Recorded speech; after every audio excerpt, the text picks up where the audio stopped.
morning to everyone in the Americas, and good afternoon to those of you joining us in Europe for today's Madrid Energy Conference Roundtable, setting the stage for our in-person meetings here in Madrid from April 6th to 8th next year. My name is David Vogt, and I'm pleased to be one of the organizers of MEC, now in its third year, supporting debate, building synergies among market players in Latin America and Europe.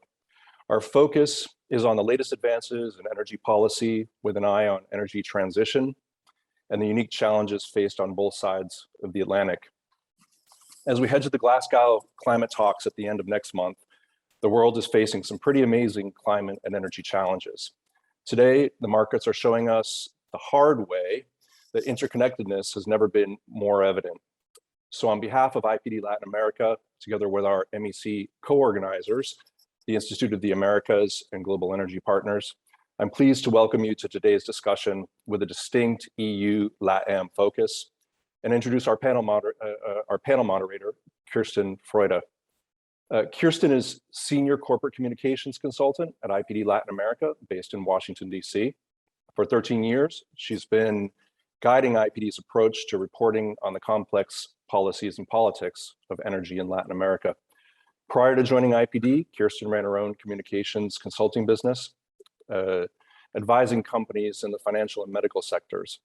She worked with USAID in Tanzania and in Nepal, where she also consulted for the Japanese government and the World Wildlife Fund. Since 2003, her focus has been on energy and Latin America, with local postings in Santiago, Chile, and Mexico City.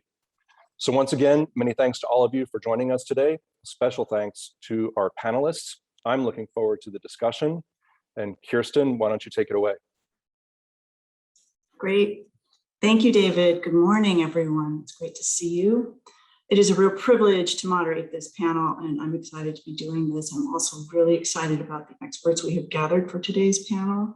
They hail from both Europe and the Americas, and I think they will provide us with some really important insight on some of the big themes we are addressing today. It's going to be a very interesting conversation. So without further ado, let me introduce everyone. Let me start with Tom Howes, who is head of the Energy and Environment Division of the International Energy Agency. Tom has worked on renewable energy policy and market integration issues for many years. He now leads the division promoting energy and climate issues with IEA countries and associate countries. And that includes working closely with COP26 and the UN on energy and climate issues.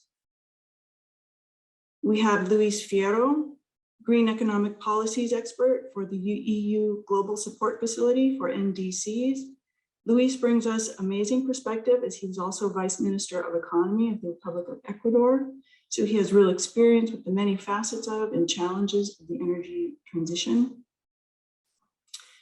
We have Mariano Morazzo, who is head of energy transition policies for Latin America with Italy's Enel. Mariano is head of climate change and renewable energy policies and the head of the socioeconomic research area, as well as an advisor on climate change and energy for the Italian Ministry for Environment. We have Richard Harris, Principal for Carbon Management at Sproul in Canada. He is a senior petroleum engineer. He has great insight into the crossroads of sustainable energy development and its associated technologies and oil and gas industry strategies that seek lower carbon emissions. And we also have Jose de Castro, COO of Integra Natural Resources in Buenos Aires. With 24 years in international mining, he brings us the private sector perspective on all things, with his expertise, of course, in lithium mining and energy transition. Thank you all for joining us today. So we have a lot to talk about today, but before we jump in, I just want to remind everyone that the idea of the roundtable is to have a debate. So I encourage you to ask questions of each other, and we will certainly look to include questions from our audience as well. Please use the Q&A function on your screens to submit questions. Okay, now in preparing for this roundtable, we talked to a number of industry experts, and we discovered that the same issues and questions kept coming up. How will we finance the transition? Given that every country is different, what does transition look like when so many countries are hydrocarbons dependent? And how can we convince players that transition is actually part of economic development? So I know you all have your opinions to share on these issues, and I would like to hear from you on each of them. Tom, I'll start with you. Maybe start from the policy angle.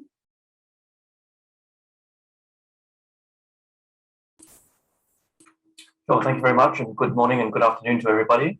From our perspective here at the IEA, there's the different approaches one can take in every different country, because every country is going to be different. But they all need to start with being clear about the direction of travel, and, if you like, signing on to the whole idea of the energy transition.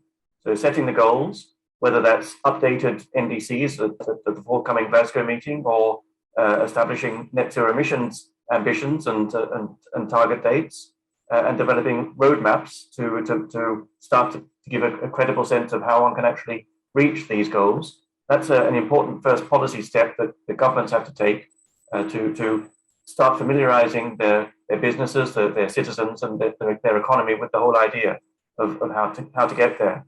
Then they've got to explore the different technological options that are most suitable to their differing circumstances. Look at those costs, look at the local resources, look at the constraints that they face. In particular, the regulatory constraints or the administrative constraints that new technologies face all over the world in terms of developing new resources and building new power sources and so on. Then there's a matter of selecting the best, most suitable policies, and there's a lot that can be learned there in terms of existing policies and financing measures. That there are a range of new financing instruments out there that can help reduce the cost of capital, reduce risks, and make it easier and more cost effective to deliver any given technology. But it's important to explore the different financing regimes, because we're talking a major upscaling, particularly in developing markets, a major upscaling of the investment needs for clean tech. And that has to bring in international finance as well as domestic sources of financing to make sure it happens. But as a party to that, the investment is going to stimulate millions, literally millions of new jobs and major economic opportunities. And that's something also that cannot be neglected. That has to be explored and developed, because there are new technologies, new business models, and new industries waiting to be developed to fulfill the needs of the energy transition. So these are all different policy dimensions that governments have to reflect on and consider.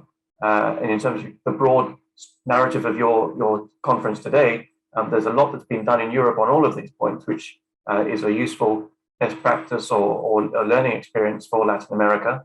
And the IEA has done a lot of work in making that bridge between existing policies and Latin American countries to speed up the energy transitions in those countries.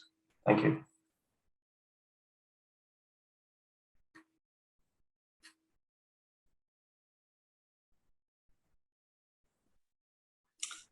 Thank you, Tom. It looks like there really are a number of different angles to approach it from, different considerations to keep in mind. Luis, could you speak to these questions? Yes, good afternoon, good morning. Thank you for the invitation to speak. As you mentioned, I am in transition myself. I left the position of Vice Minister of Economy of Ecuador on September 20th, and I will be joining the EU Global Support Facility for NDCs as a green economic policies expert in October. Hence, I would like to start by saying that I'm speaking only on a personal basis. Before joining the Ministry of Economy and Finance, I was working for the Euroclima Plus program through the French Development Agency. So in a sense, I am the embodiment of European support to Latin America and other developing countries to strengthen their climate change actions. I will speak briefly today on the green recovery and climate finance in Ecuador. In Ecuador, as in other Latin American countries, we had a very bad 2020. We had the largest drop in GDP since dollarization of minus 7.8%. This, of course, was tied to the COVID-19 health emergency, the collapse in oil prices, low domestic demand, and we had all the indicators of poverty, of unemployment, and prices were consistent with the weakness of domestic demand. Since mid-2020, we have had deflation, although the last month or so, we had a slight inflation again. The quality of employment deteriorated. adequate employment fell to 31.5%, and unemployment increased to 6.3%. Since then, these indicators have improved slightly to 32.4% adequate employment and 4.9% unemployment. As of December 2020, the incidence of income poverty at the national level reached 32.4%, almost a third of the population. For 2021, a rebound of about 3% is expected, with an additional 3.4% in 2022, but we won't really recover the pre-pandemic GDP level until 2023. One factor in the economic recovery has been the rapid pace of the vaccination process at the global and national level. The government achieved the 9-100 vaccination program, that is to fully vaccinate 9 million people in 100 days. And currently nearly 80% of the adult population has been vaccinated, one of the highest rates in Latin America. We are also, well, Ecuador is also promoting employment generation, expanding the social protection coverage, promoting trade integration and investment, and promoting access to climate finance to foster a green recovery. Ecuador has worked to generate a public policy framework for climate action and has developed important instruments such as the first nationally determined contribution with commitments to reduce greenhouse gas emissions, which was issued in 2019. In 2020, this year, a national climate finance strategy was issued. Also, the implementation plan for the first NDC of Ecuador, and Ecuador Zero Carbon Program initiative was launched. Executive Decree 59 of June of this year established sustainable development as a national priority, and as such, renamed the Ministry of Environment and Water to and Ecological Transition. The government seeks to move towards a green recovery, respectful of nature and the equitable distribution of resources. The ecological transition is putting in place mechanisms that guide the way towards a carbon neutral economy with a just and equitable transition. Within the framework of the Economic Advisors Initiative of the NDC Partnership, a program to promote the green economic recovery to rebuild better with low emissions and climate resilience was launched, as I said, with the support of the NDC Partnership and Euroclima. We have been receiving substantial amounts of climate finance from the Green Climate Fund, the Global Environment Facility, the Climate Investment Funds, a lot of resources through the multilateral development banks such as the IDB, the World Bank, the European Investment Bank.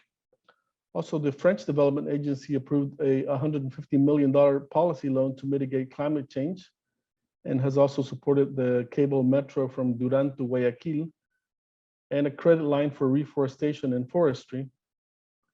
Also has been supporting a program to move the public banks towards climate projects with resources from the GCF. Additional funding has been received from KfW, from the International Climate Initiative of Germany, ICI, from Euroclima Plus itself. So we have been moving towards more sustainable, more low emissions development in the past few years, and with support from multilateral and bilateral development banks. And one thing that I was pushing specifically in the Ministry of Economy and Finance is moving towards electric mobility.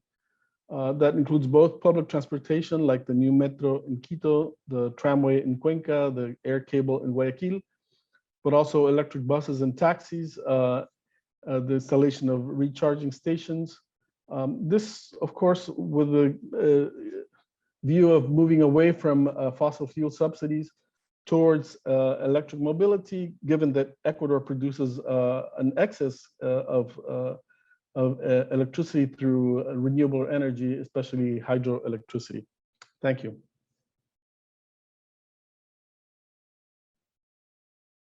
Thank you, Luis. It sounds like Ecuador is well on its way in terms of building the policy and getting financing in place, and that maybe some of that will help turn around some of the numbers from the COVID hit.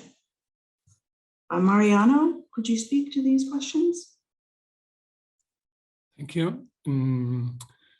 just mention that Enel, the company I'm working, is of course based in Europe. It's an Italian company, but is also operating assets and in many Latin American countries. And just to mention that our business model is based and aligned on full decarbonization and sustainable development goals. In this sense, more than 90% of our CapEx will be devoted to renewable energy and smart grids. And Latin America will be the growth region in our next industrial plan for next 5 and 10 years. So why this? This because I'm a policy expert in the company. I've been working in Europe and now I'm based in Latin America. And we have a clear view on the climate change challenge and energy transition. And of course, we believe it's not only a matter of very important environmental issue, which also impact the cost to the socioeconomic system, but there are also other synergic policy objectives that Tom mentioned. So, and these are also co-benefits in decarbonizing. So environmental pollution, health costs, energy security, productivity, employment, and industrial opportunities. So in this sense, there's a lot of benefits, and this is a global topic for both Europe and Latin America in decarbonizing. This is our view. And in parallel, there are other trends that are favoring the transition, the decreasing cost of renewable, digitalization, electrification of end users. So what is our view? What is needed for the energy transition? I think Tom mentioned and helped me in mentioning the key points that we need for a smooth energy transition. We need accelerated decarbonization in all countries, compatible with economic development and industrial growth.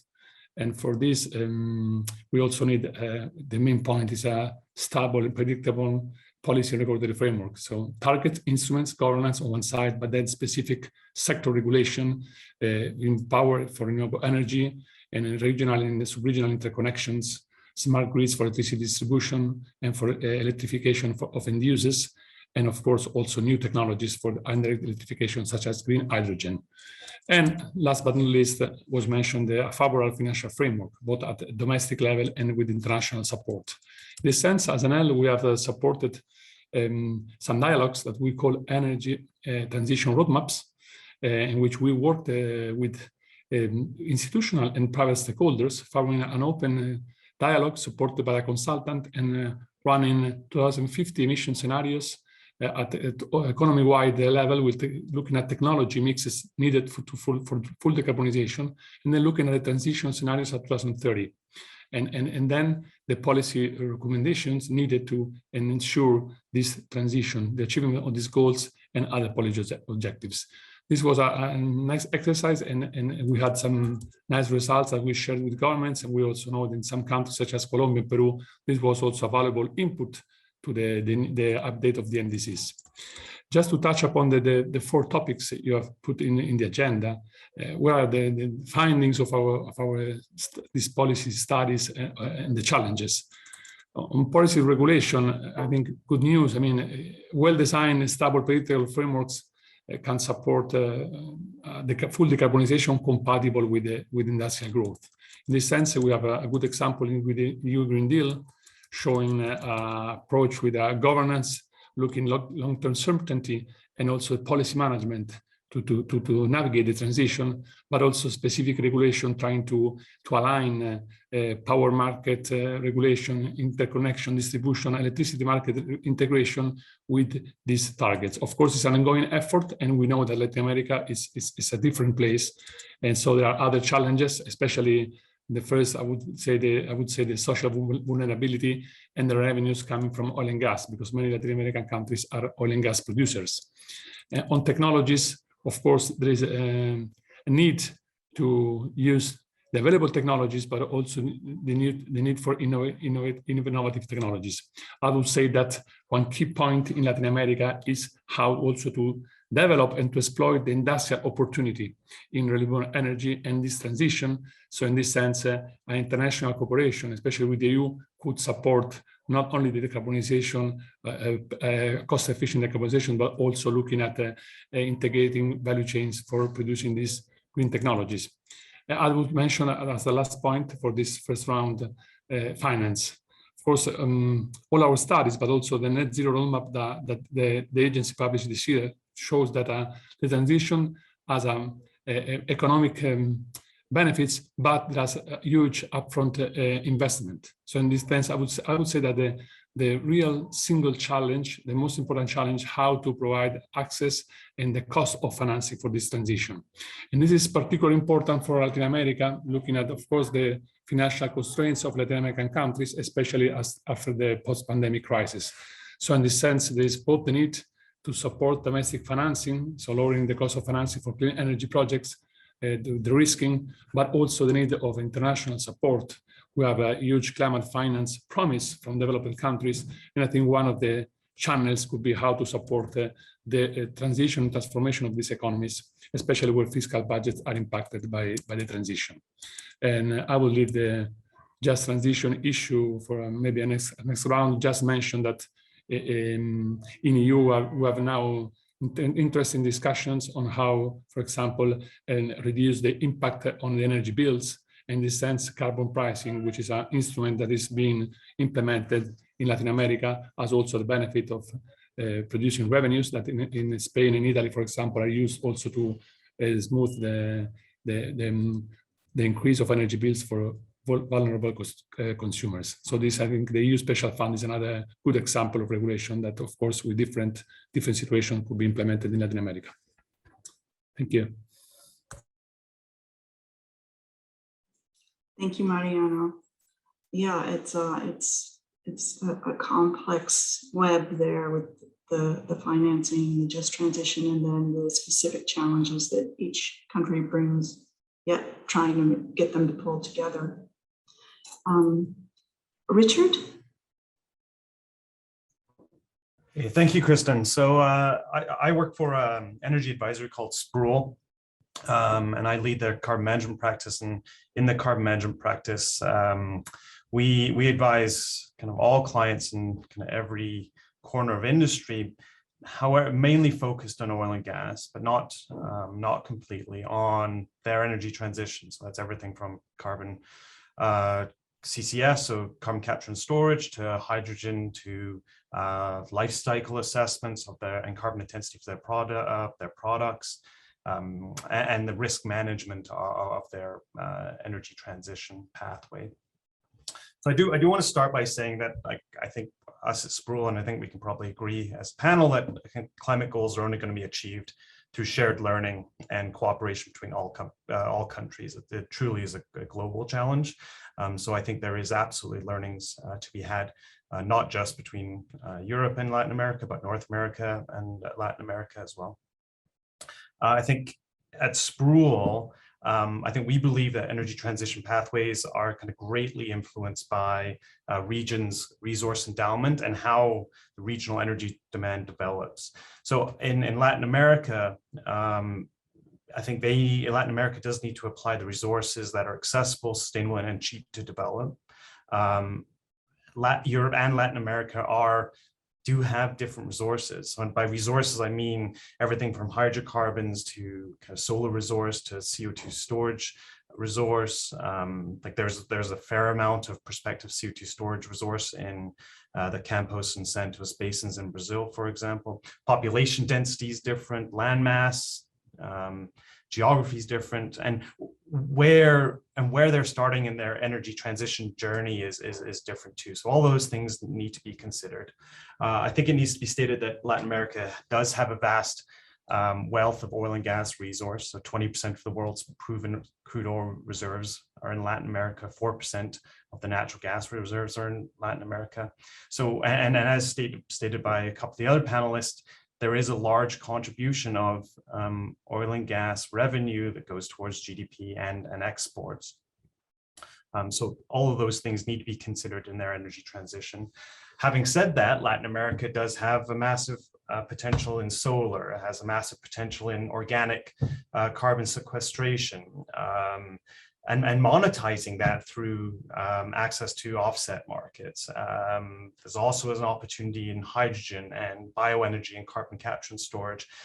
So there are a lot of levers that Latin America can pull, a lot of different pathways they can take to on their energy transition journey. So like as Tom, I think said at the beginning, I think the direction, I think in most regions is the same. I think the pathway is can be different depending on what resource availability they have.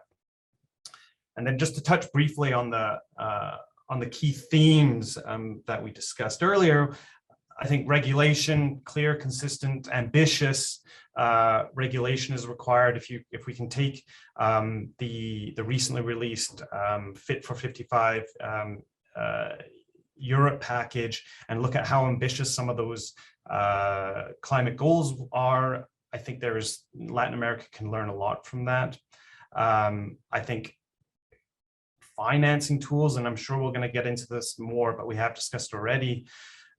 I think having access to low cost of capital financing is critical. I also think Latin America has a long ways to go on using market-based mechanisms like carbon pricing, tax, and offset markets to help accelerate deployment of decarbonization pathways. That goes hand in hand with technology. So technology will be deployed quicker as projects are, well, as regulation helps dictate, as well as finance becomes available. And then on the sort of sustainable and fair transition, I did look this up the other day, and Latin America has 50%, over 50% of the world's lithium reserves. And I think it's unfair for Latin America to take the kind of burden of sort of economic and environmental liability when a lot of this lithium will go towards decarbonizing the rest of the globe. And I'll leave it there.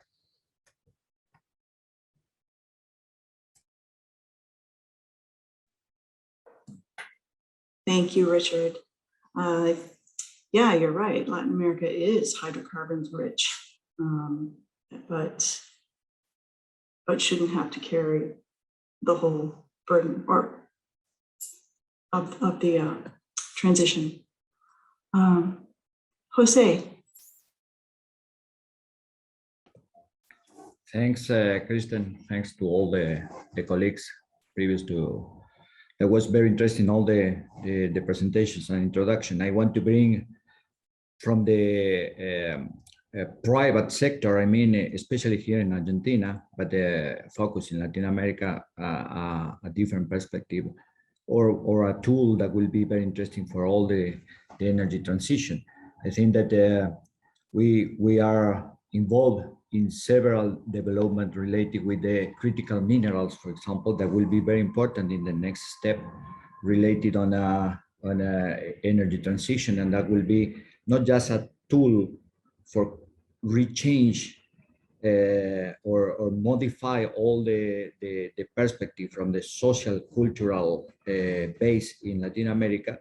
In economics, that will be very important too. So for the oil and gas companies, for example, and for the governments, that will be very interesting to start to see not just all the policies related with the decarbonization, that will be mainly focused in the incentives, policies, and so on for the creation of the new economy.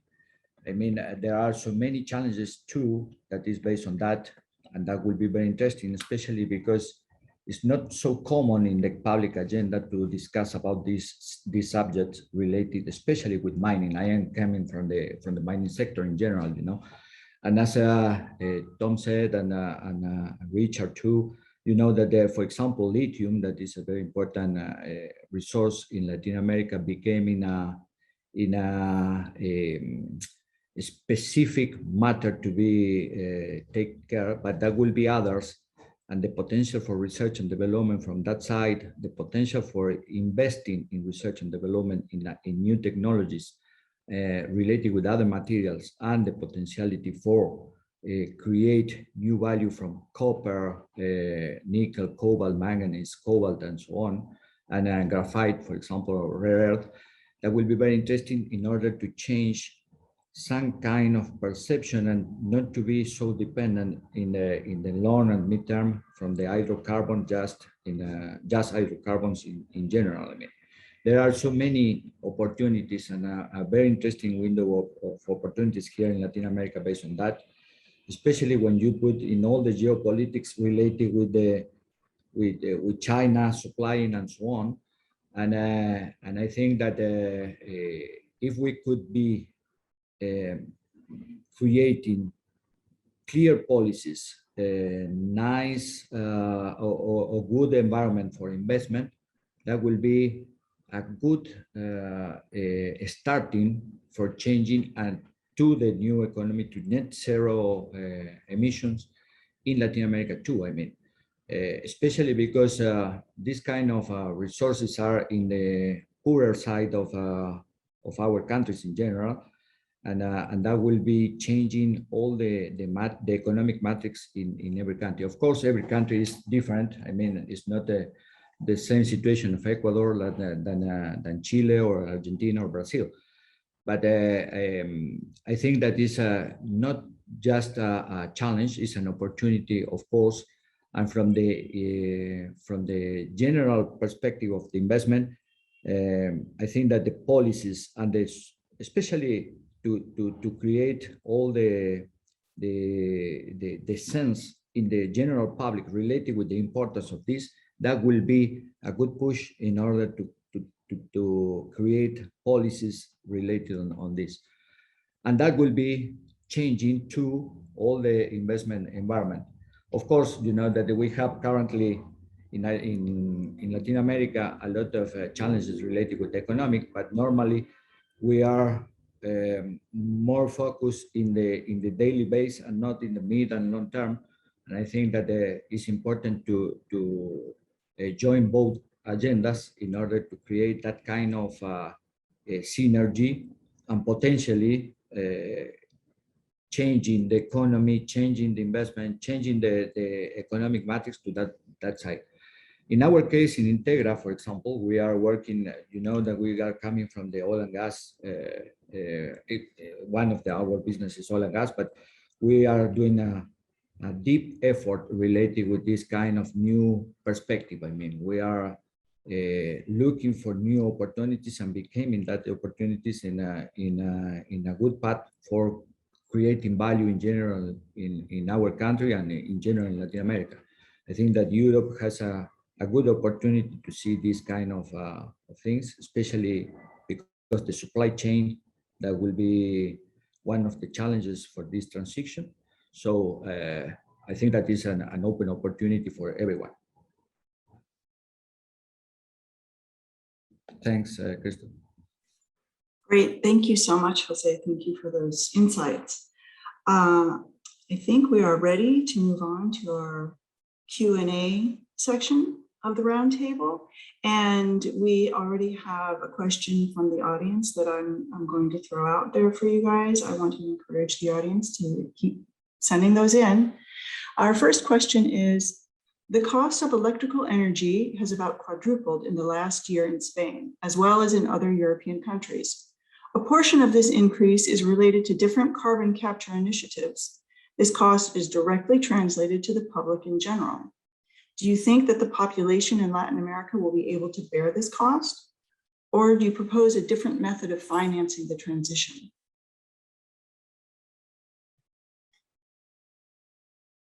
Maybe Tom, do you want to start? Yes. It's very much on everyone's mind, the high European prices at the moment. But we've done some recent analysis of the factors behind all of this, and it's a confluence of particularly unexpected growth in demand, partly a stronger than expected resurgence in economic activity as COVID restrictions diminish. So a growth in demand combined with occasional shortages in supply. So in a sense, there are some fundamentals that are driving spikes, and this isn't new to markets for fossil fuels throughout history. We've had price spikes for decades past, and this is another one driven by issues of demand and supply.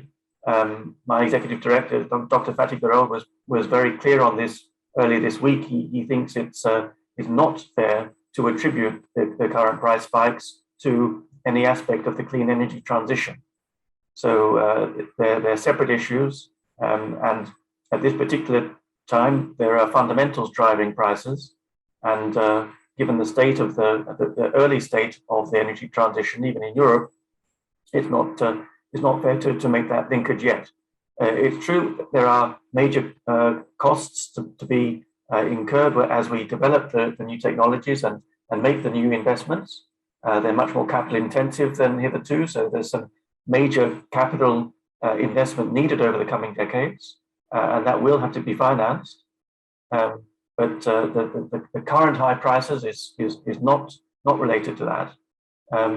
And the other point to flag up about the cost of the clean energy transition is that we've seen some incredible cost reductions over the last decade, exactly from European first mover investments in a whole lot of technologies, notably wind and solar. These are the ones in the limelight at the moment.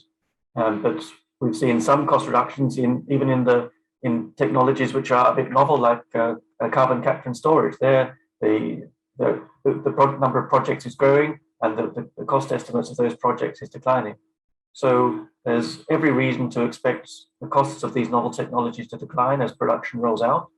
And there are historical fundamentals which have always driven volatility in fossil fuel markets, and always will until we reduce our dependence on fossil fuel markets.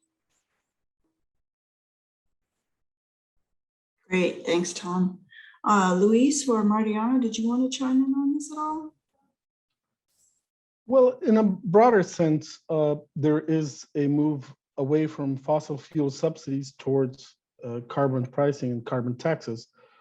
A particular case in Ecuador is that we are gradually reducing the subsidies on fossil fuels. For gasoline, it's basically has been eliminated, but for diesel, it's still about, I would say, a 30% subsidy at this moment. There's a mechanism in place now to gradually reduce that subsidy until it's eliminated as well. And as Vice Minister of Economy, I had to meet several times with the transportation sector of Ecuador, most of which still uses diesel. And so it was, in a sense, a conflict. But I spoke to them, for example, on the lower cost that could be attained in terms of energy if they switched to electricity. And in fact, a law passed a couple of years ago indicates that by 2025, it will no longer be possible to import internal combustion vehicles for public transportation. So in a sense, it's mandatory to move towards electric vehicles, but so far the infrastructure is not there. So that's one of the things I tried to move in my time in the ministry. But more broadly speaking, as I say, the externalities of fossil fuels has to be captured. So that has to lead to carbon pricing and carbon taxes. There's a trend, especially in Europe, towards establishing carbon taxes, and that could have could also apply to imports from countries that have not made enough efforts in moving towards reducing their emissions. So it's not a free lunch, but it's necessary to reduce fossil fuel subsidies, to increase carbon pricing, carbon taxes, and to allow this transition to occur. In the particular case of Ecuador, for example, the energy needed for public transportation for buses from electricity would be cheaper than what they're currently paying for diesel, and of course, even less than what it would be with a full price of diesel. So governments have to adopt these policies to promote this transition and to foster the use of lower emission technologies. Thank you. Kirsten, just to complement, I Yes, think please. both Tom and Luis said a lot on that. Just to resound Tom saying that, of course, there is volatility in markets, and is this energy bill increase was not only due to CO2 cost, it was not CO2 capture, but well, the CO2 carbon pricing are now a very high price. I just want to mention that I think that it is an issue in the short term, especially being Argentinian, or even if based in Europe, I know there's an issue. So there is an issue today in Europe, but this is being dealt by the same instrument, which is collecting revenues, changing the economics of different technologies, and the revenues collected will be used to reduce the impact. So it's just a matter of where we take the money and where we give money for this transition. So I think carbon pricing is a good instrument, and Europe is, I've been working on that for several years as a government representative for Italy. And I think it took like 15 years to have a system that now is really working well, despite this volatility which is being dealt. I think that in Latin America, of course, we'll need to be very careful, and Latin American countries are working on implementing carbon pricing. And of course, we have to take into account the different situation, different technologies such as hydro, and of course, there could be price spikes in the price of energy, just implementing a carbon tax straight away. So I think that carbon pricing is a very important instrument. We support that, but of course, in the implementation, we have to be careful, especially in the short-term impacts, especially on the more vulnerable consumers. So just to complement my view with what Luis and Tom said. Thank you.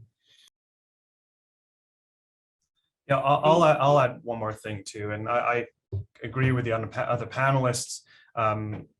Implementing a carbon tax overnight would probably be disastrous, and well, a high carbon tax would be disastrous. It needs to be gradual, but I do think there needs to be you do need to make it cost prohibitive to emit. And then use that. So in my mind, I think it would be fantastic to see a cap and trade type system implemented across Latin America, and then use those revenues to fund innovation and technology development in the continent.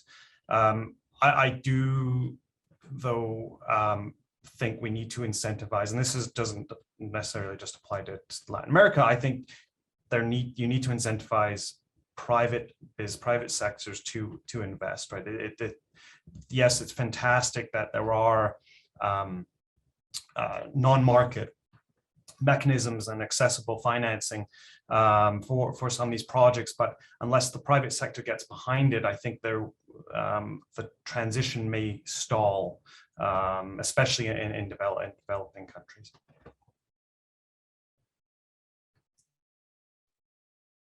Thank you, Richard. We have another audience question. I'm going to direct this one to Jose first, and then if anyone else wants to chime in too. Latin America has one of the largest reservoirs of natural capital in the world. We believe that there are multiple ways to help Latin America from Europe. Some from our perspective are: 1, promote the certification of infrastructure as sustainable; 2, support climate mining; and 3, acquire Latin American coal credits and bonds. What vision do the panelists have?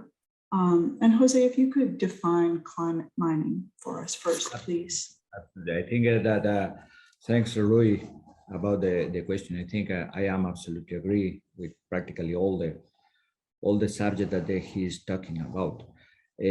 Climate mining is a new challenge that the global mining companies define, related on not just changing their own operations, looking for the net zero emissions, is more related with the supply of the new transition. I mean, it's a double phase. I mean, if you want, it's very important for all the mining sector to review, research about the processing, about all the matters, especially from the sustainable point of view, and the carbon emission, of course, included in that.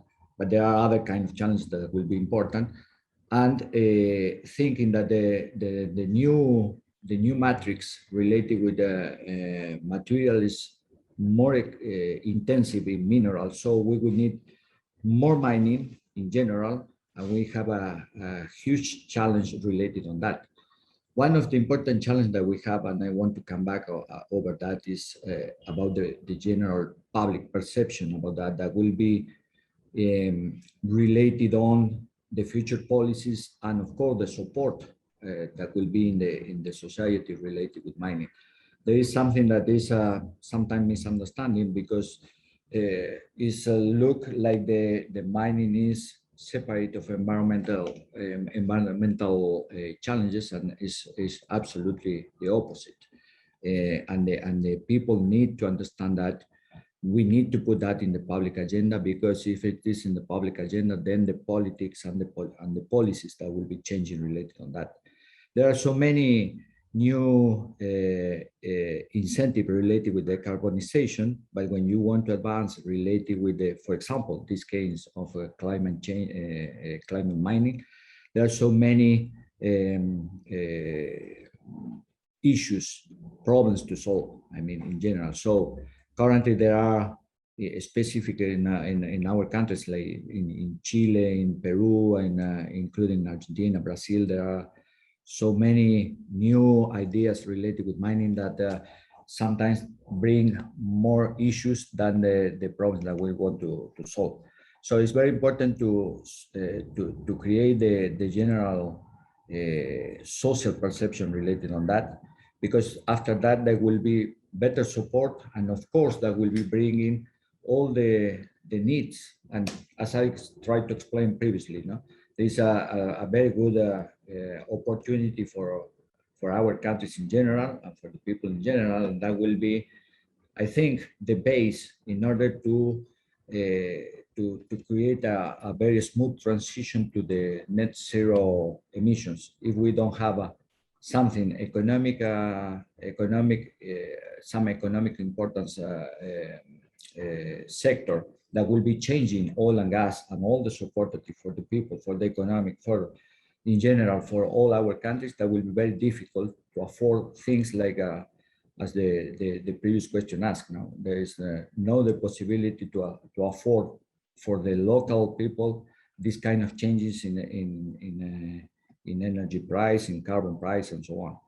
So it's very important on us.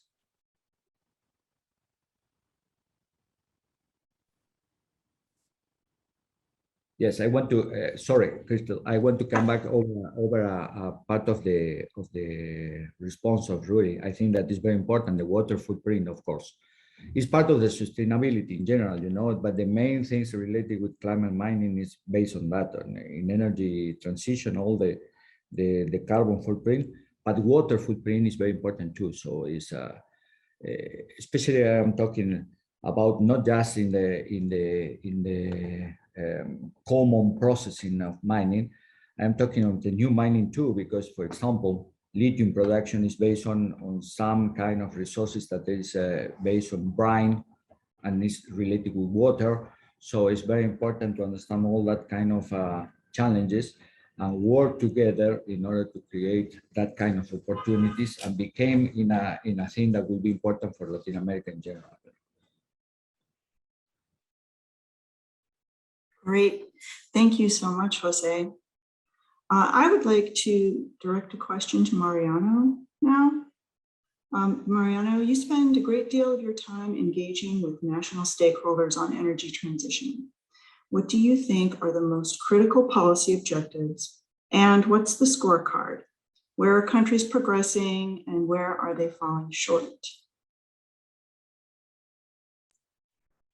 Thank you, Kristen, for the question. It's really difficult to do a scorecard, but I would take it largely and try to mention what countries, in my opinion, are doing well. I would say that, as was mentioned by Tom and by others, the climate governance, the public policy framework for decarbonization, it's a very important issue to provide certainty to all stakeholders and to investors and operators. And this includes also the decarbonization targets across sectors and the financial regulation and financial instruments. I think that to mention who's leading the way, I think Colombia and Chile made very well on that in last 5 years or more. And I also think that Peru and Argentina also are following on that. Of course, I mentioned in some countries, we operate in the main big countries of Latin America. So of course, maybe I don't mention Uruguay or Ecuador or Bolivia and Peru because or others because I'm not operating there. So it's just, on renewable electricity markets, to integrate renewable power markets is also a challenge. I think Brazil provides a good framework and also Chile. And also last year, Peru improved on that, on also integrating RES as the other sources. And Colombia is working in the same direction. I would say that an area in which much more needs to be done is electrification of end users. Some efforts have been done in the transport sector, especially in Colombia and Chile, while a lot more need to be done to force electrification in not only in transport, but also in buildings, commercial services, and industry. So looking at the falling cost of renewable technology and electricity from renewables, this is also an opportunity. And then going more to the financial instruments or regulatory instruments such as carbon pricing and market-based instruments. I think that, as we said, responding to a question from the audience, it's a challenge to implement. Actually, it took like 15 years to have a good system in Europe. So it would be a challenge in Latin America as well. I'm conscious because I've been part of the ETS, let's say, experience in Europe. But more needs to be done. And I think despite you need an equilibrium between market mechanism and also other command and control regulation, we need to implement that, or at least to provide a signal to operators. And I think that Chile and Colombia are looking actively to design this, and Peru, Argentina also are working in the same direction. And I know now finally Brazil announced to move so they are moving the first steps on carbon pricing. Last point where I think is the least explored, and we mentioned today, is the looking at diversification of the economies and reduce reliance on fossil fuel revenues. This is also being explored by the OECD and the agency. Of course, the fossil fuel hydrocarbons are a resource for many Latin American countries, but at the same time, we know that we need to reduce that, and also already many development banks are reducing financing on that. So the future is clear. So I think Latin American countries should start to explore and navigate this transition on how to, let's say, invest and develop other sectors of the economy, other value chains, jobs in other sectors, to be prepared where the demand for fossil fuels will reduce. Also the export and revenues collected from that will be inevitably reduced.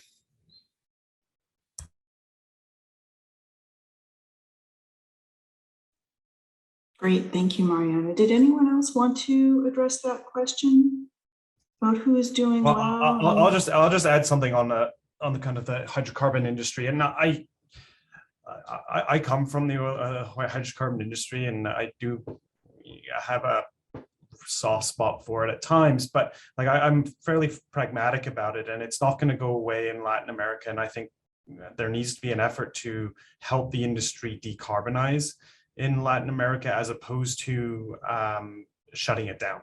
I think there's an awful lot of expertise. There's a lot of capital that can come from the industry that can help facilitate the energy transition in Latin America.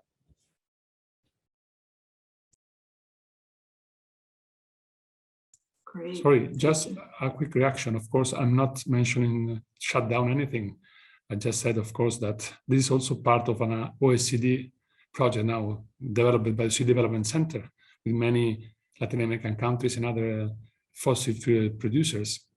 Of course, there is a part of the project which is how to decarbonize the fossil fuel industry.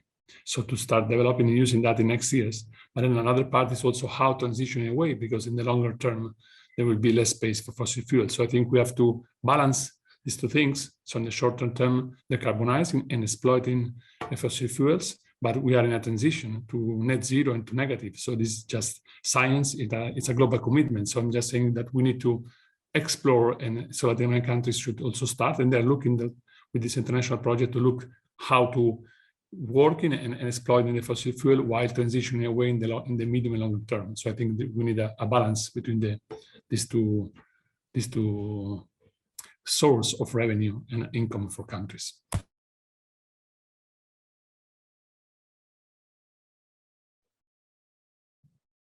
Great, thank you. We have another audience question. Maybe Tom and Luis in particular want to listen to this one.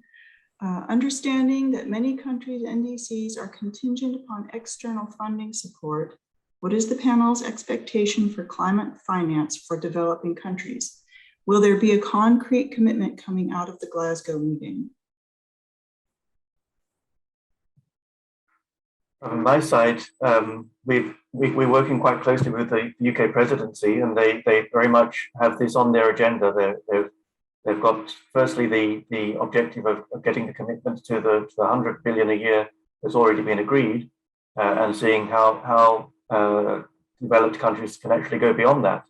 I think it's a good opportunity for rich countries to be able to go beyond that, given the cheap money that has been, if you like, created with the recovery packages around the world, and the cost of public funds in the developed world has never been cheaper. So that's a good reason for funds to be able to flow.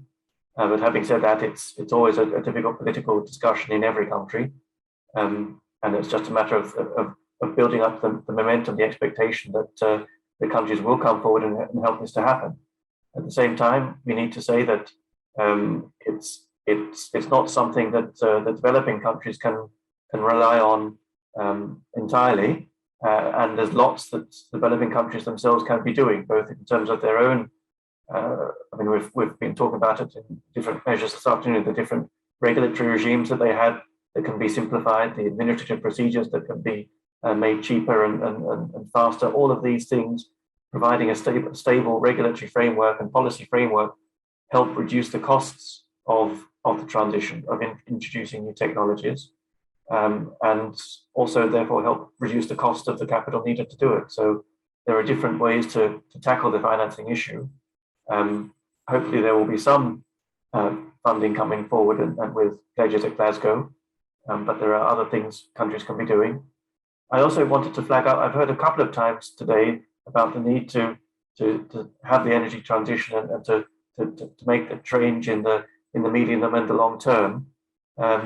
We ourselves are talking more and more of the short term. The NDCs are meant to be pledges for what countries can do between now and 2030, which is now. This is short term as far as governments are concerned. So let's start focusing on what ministers can change this year and introduce new measures and programs and regulatory regimes this year to make sure that we're actually turning the boat around and making progress by 2030. Let's start talking short term.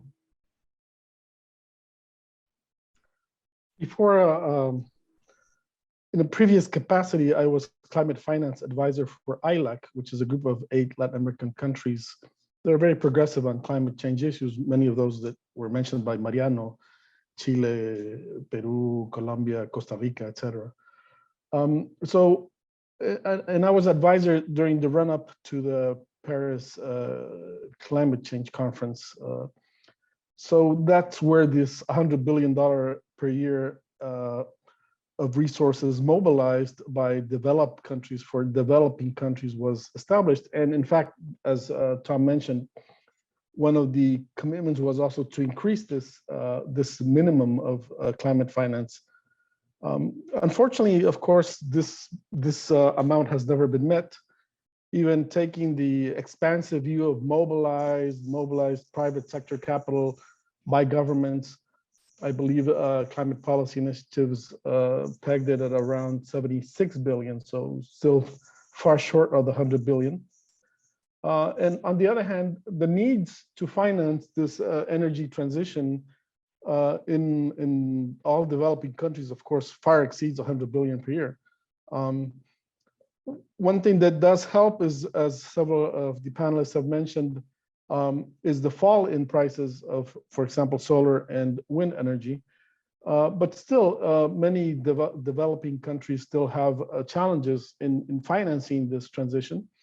So all the efforts that are being made at the multilateral development banks and bilateral development banks is very welcome.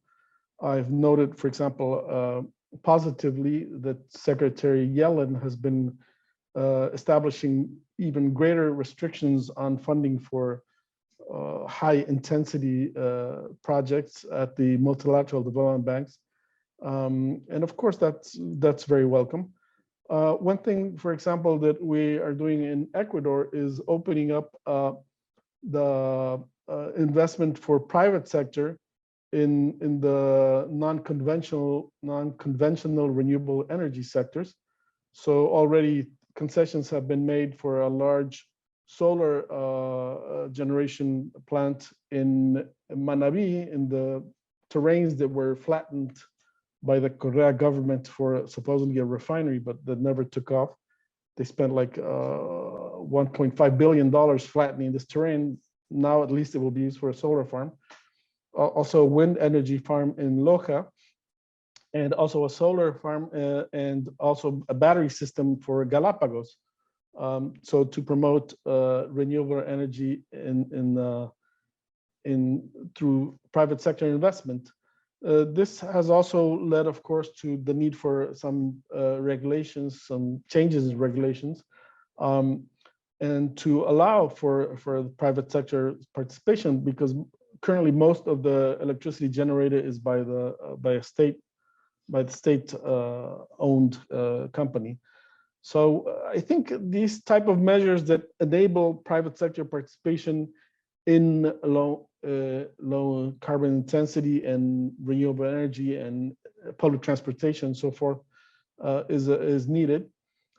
So together, the private sector, the multilateral, bilateral development banks, and the governments can fund this process. Thank you.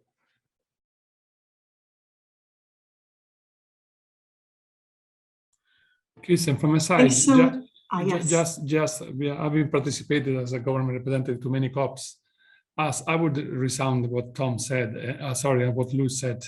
I think that 100 billion, I mean, I wouldn't expect so much, I mean, even from clear commitments from any COP on climate finance. Maybe more commitments will come and they are welcome. But I think, as Lou said, 100 billion per year is a fraction of what is needed by all developing countries around the world. So, I mean, this is meaningful, it's important, it's mostly of what has been already committed and pledged is being used for capacity building by the Green Fund. So, of course, this is an important part for the international cooperation, but what multilateral banks can do, as we said, and how they can support a policy framework attracting also private investing from the finances, I think would be the key point for financing the transition. Thank you. Thank you, Mariano. I think we're reaching the end of our time limit. I just wanted to ask if anyone wanted to include any final comments before we wrap up for today. One thing I did want to mention is there was this discussion about lowering the climate impact of even the hydrocarbon sector.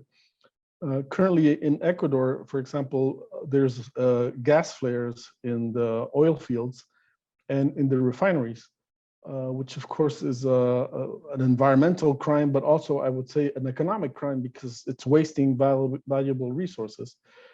So the new government has been making an effort to rather than burning this gas, capturing it, processing it, using it for the most economically efficient mechanism. Also, there's a large gas field in the Gulf of Guayaquil, Amistad, that has been kind of neglected. It would be important to allow private sector investment to further develop that field. And related to that, there's a thermoelectric electricity plant called Termogas Machala, which currently is being forced to be used 24 hours per day, even though during most of the day, the hydroelectric capacity generated is sufficient to cover the demand. So of course, that's a very inefficient use of that resource. So rather than forcing the use of this thermoelectric plant all day, it should only be used when there's need for it because there's not sufficient supply. And rather use that gas for other uses like transportation or industry.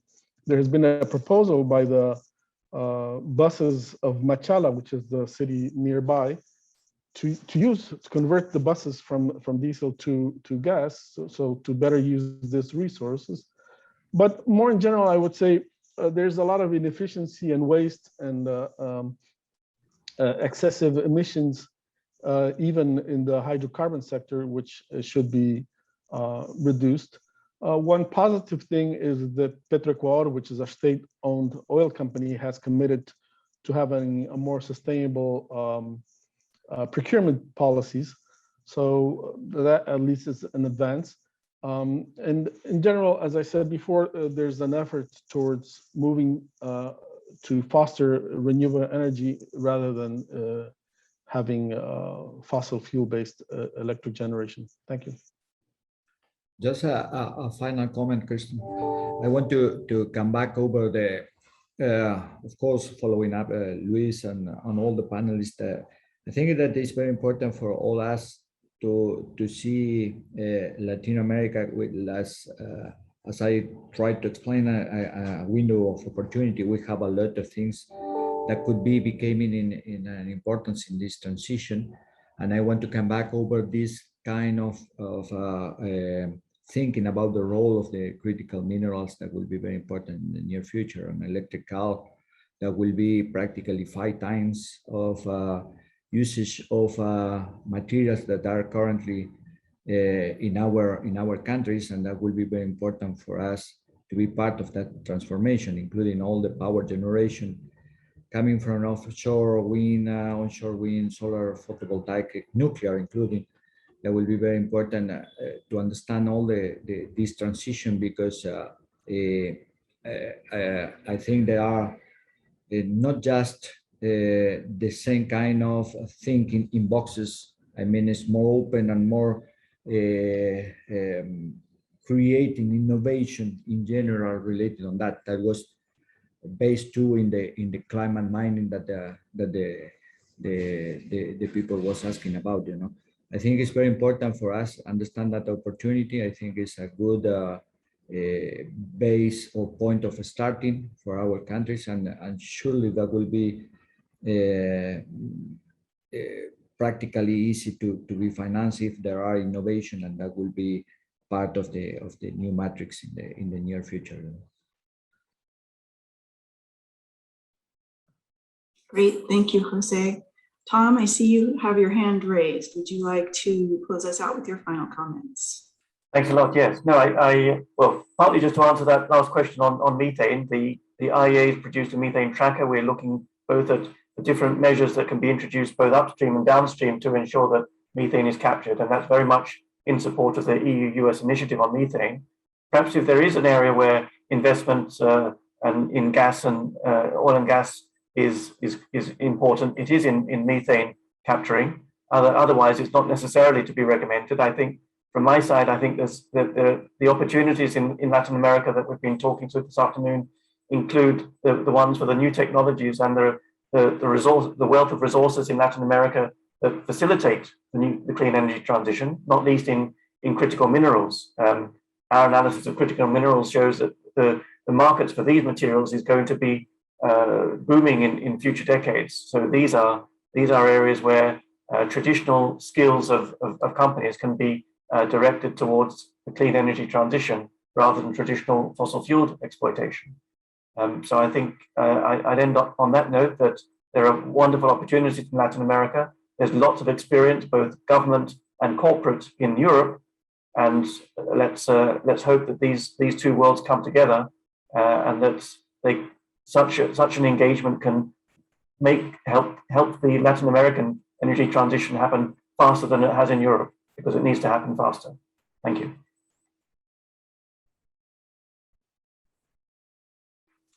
Thank you, Tom. Thank all of you for a very lively and insightful discussion. I think we've reached our time limit for today, but I want to remind everyone to join us on October 1st at this same time for our second virtual roundtable in this inaugural series. The second one will be on money, big oil, and climate change. We will delve into how corporate, financial, and judicial activism translate into achieving net zero goals during that session. And then we look forward to seeing everyone in April 2022 in Madrid. That's when we will be convening our in-person Madrid Energy Conference. Be sure to check it out on our website.